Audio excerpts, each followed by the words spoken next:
ഒരുപാട് നാളത്തെ ഒരു ആഗ്രഹമാണ് ഇഷ ഫൗണ്ടേഷൻ കാണണം എന്നുള്ളത്. അങ്ങനെ ഞങ്ങൾ നേരെ ചെന്ന് അതിമനോഹരമായ ഒരു സ്ഥലം, പ്രകൃതി ഭംഗിയും ശിവഭഗവാന്റെ പ്രതിഷ്ഠയും നേരിട്ട് കാണേണ്ട ഒരു ഭംഗി തന്നെയാട്ടോ. ആ പ്രകൃതി ഭംഗി മുഴുവനും ഭഗവാന് കൂടുതൽ ഭംഗി കൊടുക്കുന്നതായിട്ട് എനിക്ക് തോന്നി. അത്ര മനോഹരമായ ഒരു സ്ഥലം. ഈ സ്റ്റെപ്പ് കയറി ചെല്ലുമ്പോൾ തന്നെ മുൻപിലായിട്ട് ചെറിയൊരു ശിവലിംഗ പ്രതിഷ്ഠയുണ്ട്.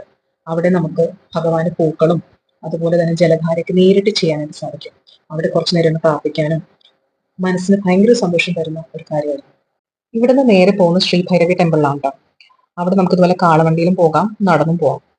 ശ്രീ ഭൈരവി ടെമ്പിൾ എന്ന് പറയുമ്പോൾ വേറൊരു ലോകമാണ്. അവിടെ ദേവി പ്രതിഷ്ഠയുണ്ട്. അതുപോലെ തന്നെ ആണുങ്ങൾക്ക് പെണ്ണുങ്ങൾക്കായിട്ട് സെപ്പറേറ്റ് ഒരു കുളമുണ്ട്. ആ കുളത്തിന്റെ നടുക്കായിട്ട് ശിവലിംഗ പ്രതിഷ്ഠയുണ്ട്. നമുക്ക് വെള്ളത്തിൽ ഇറങ്ങിയിട്ട് ഭഗവാനെ ആലിംഗനം ചെയ്ത് പ്രാർത്ഥിക്കാനൊക്കെ സാധിക്കും.